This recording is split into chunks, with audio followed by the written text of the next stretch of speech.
Saludos amigos, soy Huáscar Peña y en esta sección les invito a aprender algunos conceptos importantes sobre los idiomas del canon del Antiguo Testamento que hemos extraído de algunas lecturas y sobre todo también del comentario bíblico adventista. Bueno, en primer lugar, seguramente que ya usted sabe que la mayoría del Antiguo Testamento fue escrito en el idioma hebreo, generalmente llamado hebreo antiguo. Esto es para distinguirlo del hebreo misnaico y del hebreo moderno. El hebreo misnaico se le llama al que corresponde básicamente a la era cristiana. Si notan, hay muchas expresiones en la Biblia para referirse al idioma hablado por los israelitas del Antiguo Testamento. Se les llama, por ejemplo, lengua de Canaán en Isaías, o lengua de Judá en Segundo de Reyes, hasta judaico en el libro de Nehemías. Podemos notar expresiones así como estas y comprender que se trata del hebreo antiguo. Una de las características que tiene, por ejemplo, el hebreo, que es una rama de esta gran familia de los antiguos idiomas semíticos. Se hablaban principalmente en Mesopotamia, en Siria, Palestina y Arabia. Está muy estrechamente relacionado con los idiomas hablados por los antiguos cananeos, los fenicios, los sirios, y es casi idéntico a los de los moabitas, edomitas y amonitas. También otra característica interesante que el hebreo comparte con todos los idiomas semíticos es que la mayoría de sus palabras básicas contienen 3 consonantes.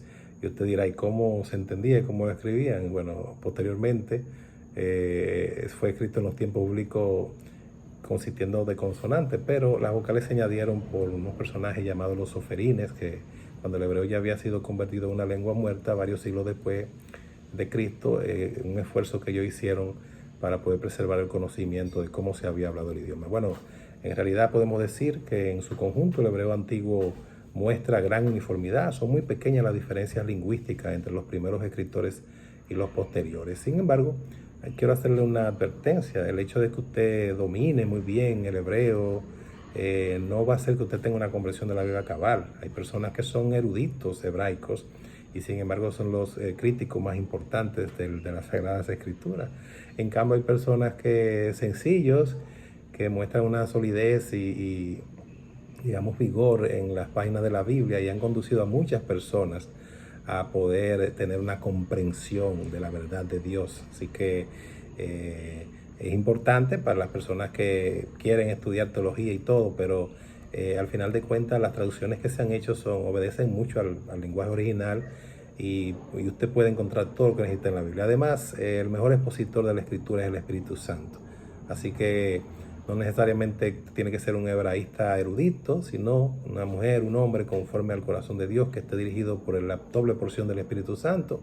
Y ese es la mejor modo de usted comprender la verdad de Dios. Quiero hablarle también un poquito del otro idioma del canon antiguo, ya que en algunos libros, como por ejemplo Esdras, Daniel, Jeremías y Génesis, aparecen expresiones que no fueron escritas en el hebreo antiguo, sino en arameo. El arameo se parece al hebreo más o menos de la misma forma que el castellano al portugués. Y con todo, la diferencia entre el arameo y el hebreo no son dialectales, sino y se consideran como 2 idiomas separados.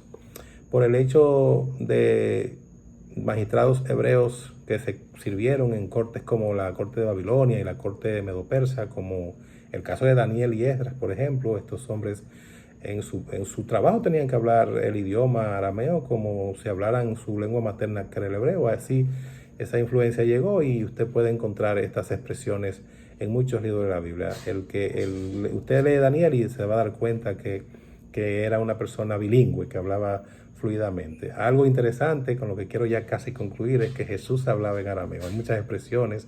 En Marcos 5 él habla a esta hija del dignatario de la sinagoga que estaba muerta y Jesús la reanimó, la resucitó, le dijo Talita Cumi, levántate. También le dijo Éfata a un sordo y le devolvió el escuchar, la voz.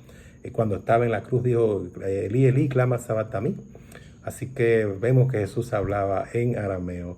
Obviamente para el tiempo ahí de la Biblia se leía todo en hebreo, pero ya el hebreo se había ido convirtiendo en una letra muerta, por tanto fue necesario que se fueran traduciendo Posteriormente hicieron traducciones escritas del Antiguo Testamento en arameo, los llamados Targumín, y el hebreo se había convertido ya en esto. Entonces, hermanos, amigos, que todos estos conceptos hayan sido interesantes para ti. Nos vemos en una próxima entrega. Dios te bendiga.